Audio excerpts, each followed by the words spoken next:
Taureau et bienvenue sur la chaîne pour votre tirage général. Ceux qui me découvrent, soyez les bienvenus, cette chaîne est la vôtre. Je tiens vraiment à vous remercier de votre fidélité, de vos likes, vos commentaires, vos partages. Et je sais que vous êtes de plus en plus à me suivre et ça me fait vraiment plaisir. Alors votre tirage, il est juste ouf, incroyable, puisqu'on a beaucoup de cartes positives. Du plaisir à aller de l'avant, du partage dans les émotions. On a un côté un peu entreprenant.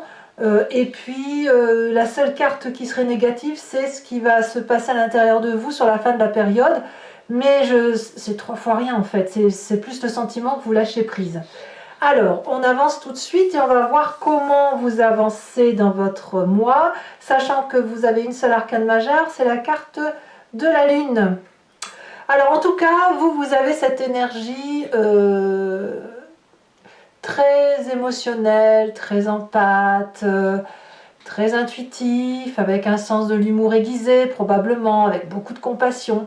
Alors le roi de cœur, c'est ça, c'est un peu la personne qui a tendance à guérir les cœurs, qui a tendance à prendre soin de l'autre, qui n'attend rien de personne, qui est solide émotionnellement et qui ne se laisse pas abattre par les problèmes qui peuvent être alentour.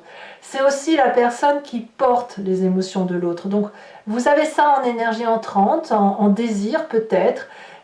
On sent quand même quelqu'un de dévoué chez vous, hein, les taureaux. Ça peut être aussi une personne d'un signe d'eau, qui soit cancer, poisson ou scorpion.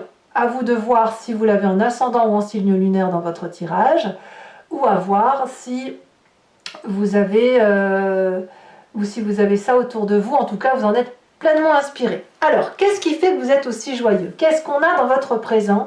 Eh bien, vous apparaissez comme ce hiérophante. Vous avez cette espèce, le hiérophante, c'est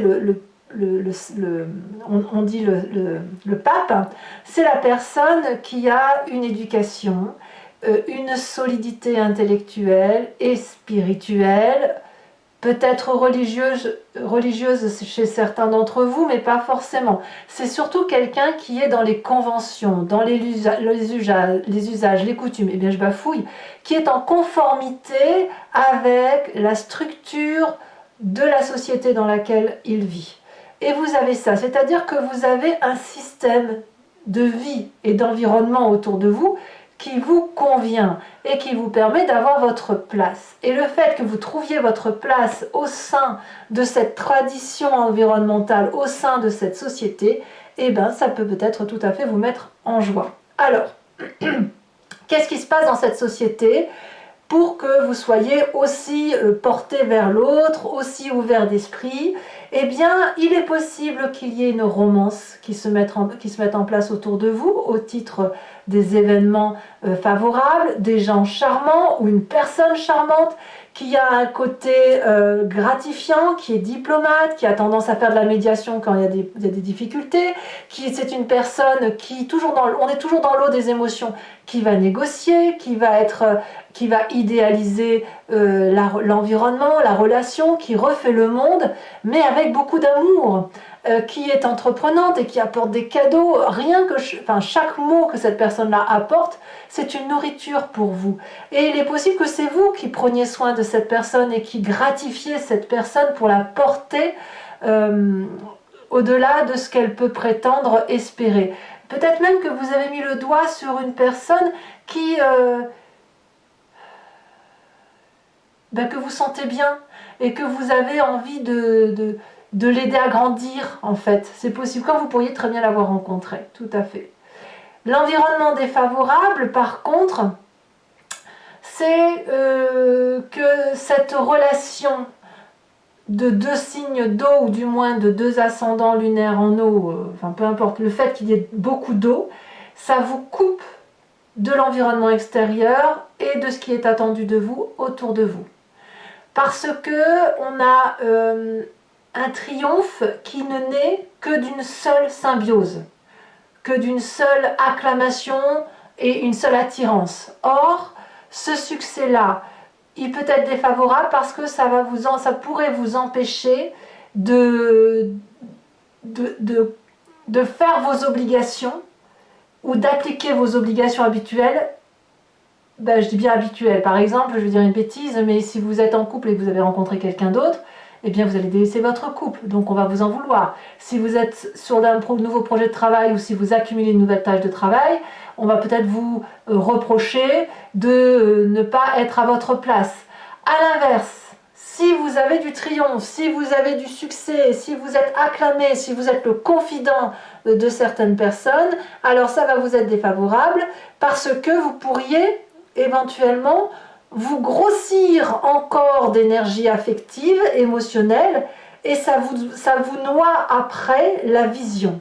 Ça, c'est quelque chose qui est tout à fait possible. Et auquel cas, il faut se structurer sur quelque chose de plus pragmatique, et auquel cas ici, on aurait un roi de denier présent ou un roi de bâton à l'endroit, ça serait bien. C'est pour ça que ça va vous être défavorable en fin de période. Non pas que ce que vous vivez n'est pas une bonne chose, c'est juste que le fait d'être perché dans ces émotions affectives, même si c'est en conformité avec les usages, la coutume, etc., ça vous fait perdre un peu vos obligations terrestres. Vous êtes des signes de terre, vous avez besoin d'être accrochés à la terre, et l'eau, c'est un élément, c'est malheureux à dire, même si vous y êtes très très attiré parce que c'est complémentaire, ça peut rendre boueuses les relations et ça peut surtout troubler votre vue. Alors, qu'est-ce qu'on a dans l'inconscient, dans le passé, qu'est-ce qui se libère?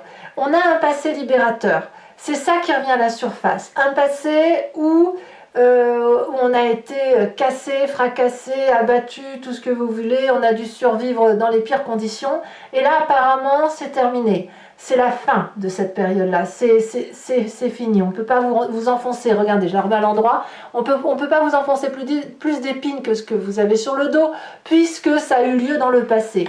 Vous les avez retirées une à une, ces épées, une à une, ça a pris du temps, mais ça a permis, grâce à ce temps, de générer dans votre inconscient, dans votre spiritualité profonde, cette 3 de Pentacle qui vous a appris à avoir une énergie collaborative avec l'environnement, à vous appuyer sur les forces et les faiblesses de chacun, mais surtout les forces, sur vos capacités, sur votre désir d'avancer, de construire quelque chose de solide pour vous mettre à l'ouvrage de quelque chose de beau, de vous mettre au travail pour que les leçons de votre passé puissent être transformées dans du positif et que le négatif s'en va.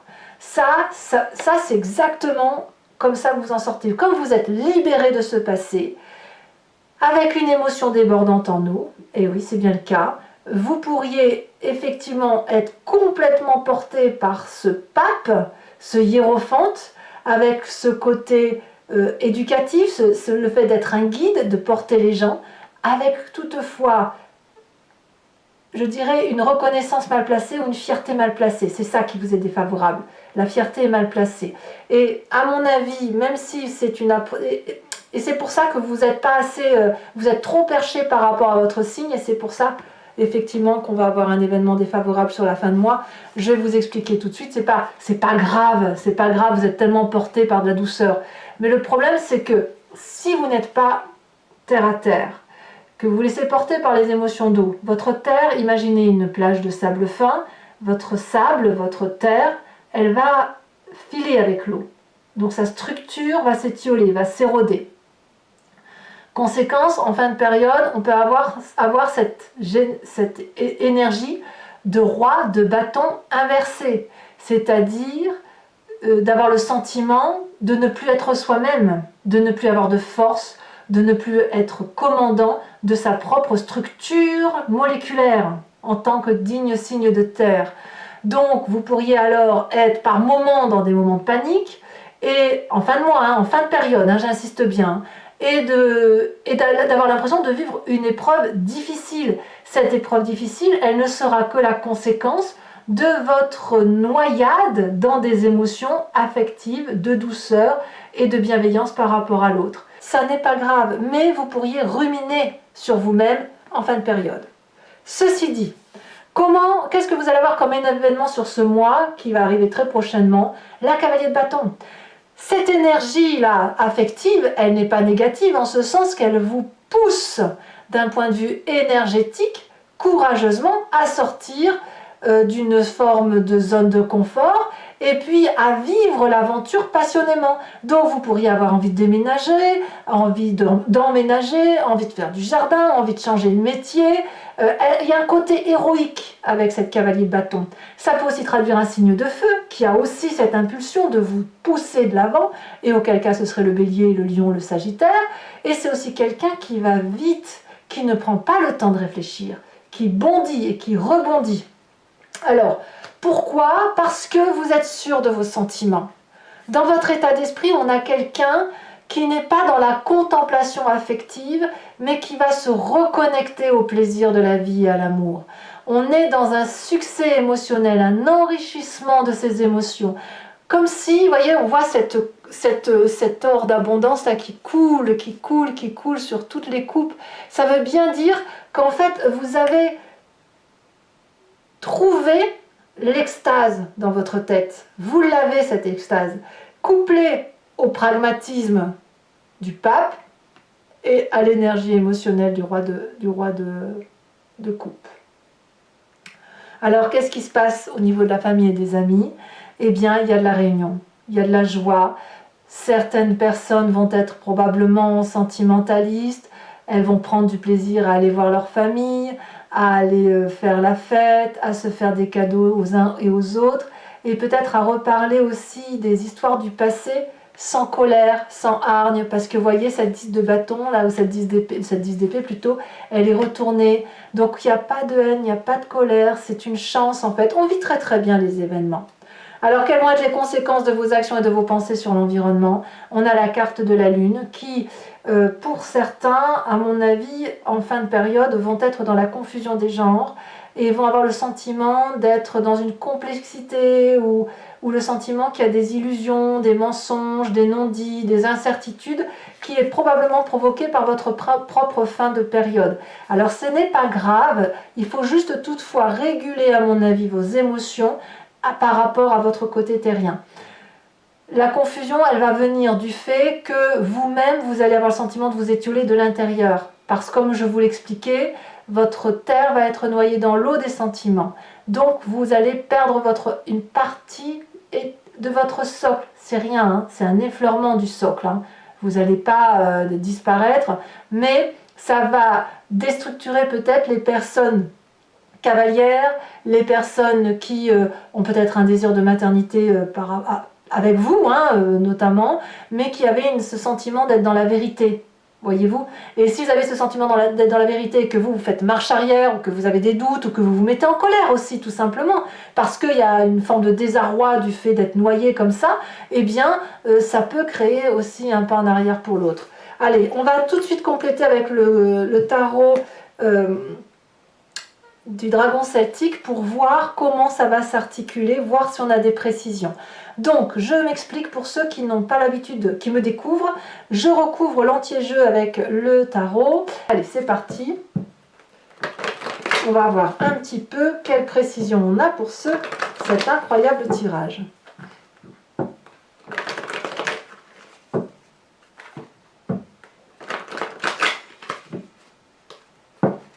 Alors, qu'est-ce qu'on a sur le roi de coupe? Waouh, c'est magnifique, hein, la tempérance. Génial.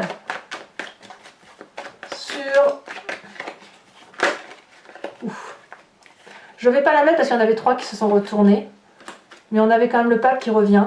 La 6 de coupe et la cavalier de denier. Il manquait le cavalier de denier. Hein. Ça prouve qu'il y a de nouveaux projets quand même. Hein. Alors, ici, elle s'est retournée. On a l'as de denier, c'est magnifique. Événement défavorable, 5 de coupe, et oui. Et oui. Présent, 9 d'épée. Ah, ça, c'est curieux quand même. Ah, mais je comprends. Je comprends. Il y a comme quelque chose qui déstructure un petit peu. C'est pour ça qu'on a cette roi de bâton inversé là. Il y a quelque chose qui va déstructurer votre mécanisme de fonctionnement par rapport aux usages, aux costumes, à la probité, etc. Dans votre inconscient, qu'est-ce qu'on a? La 6 de coupe. 6 de coupe dans l'inconscient que l'on retrouve dans la famille et les amis. Sur le passé, Ouais, c'est déjà retourné. Nous avons la 7 d'épée. Il y avait aussi la reine d'épée qui était couplée. Bon, je ne la mets pas, elle est retombée en deuxième. Nous avons la 3 d'épée sur le cavalier de bâton. Sur l'état d'esprit, la 10 de denier. Ça, c'est merveilleux. Ça, c'est magnifique parce qu'on a une complétude. Hein, là. Il y a quelque chose qui est très, très affirmé. Il y a peut-être des naissances, il y a peut-être des déménagements, mais c'est beau. Hein. Il y a du beau quand même. Hein. As de coupe, famille et amis. Ouais, c'est super. C'est super. Il y a des naissances chez bon nombre autour de vous. C'est sûr, il y a des choses qui vous mettent en joie. As de coupe sur les conséquences de vos actions et de vos pensées. Trop bien. Enfin, franchement, c'est le meilleur tirage que j'ai fait là pour l'instant. Hein. Et puis sur la carte de la lune, nous avons, allez je vous les mets à deux, la roue de la fortune et la 9 de bâton. Donc en même temps, enfin pour après, je vous invite à réfléchir à une question qui interpelle votre histoire dans ce cadre-là, dans ce que je raconte, ou à vous laisser porter par ce jeu, sachant que moi je vais tirer 5 cartes qui parlera de comment vous vous comportez pour le grand jeu de Mademoiselle Lenormand dans votre présent, influencé par une histoire du passé et avec le futur probable, ou l'évolution de la situation par rapport à ce que vous vivez.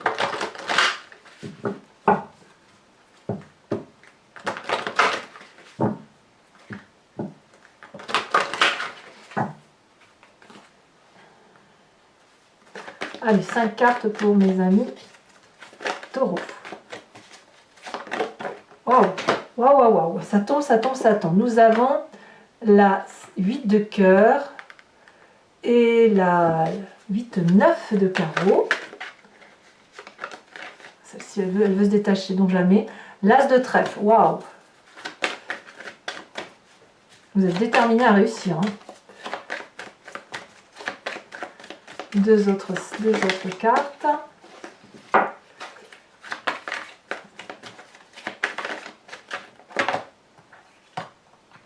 Alors l'avantage, effectivement, si vous prenez l'abonnement, c'est que vous pourriez avoir accès à des vidéos qui ne sont pas apparues sur YouTube du tout parce que j'ai manqué de temps pour en mettre tout simplement. J'ai été très prise à côté dans mes activités, donc je n'ai pas pu mettre certaines vidéos sur YouTube et j'ai privilégié mes abonnés. Donc forcément, si vous vous abonnez à sa vidéo et même si vous l'annulez le mois prochain, vous aurez accès à ces vidéos-là que vous n'avez pas pu avoir. Donc là, on a les 5 cartes, donc 8 de cœur, 9 de carreau, as de trèfle, as de cœur et 9 de pique. Je vais également vous tirer les cartes OH qui seront des cartes conseils pour chacun des décans.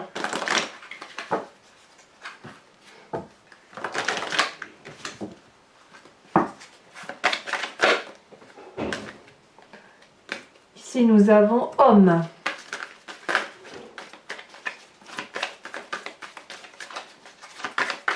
Pour mes premiers décans. Pour mes deuxièmes décans, on me parle d'apprendre. Il y en a 2. Pour mes troisièmes décans, on me parle de lutte de pouvoir. Allez, la carte complémentaire que l'on met sur cette carte socle.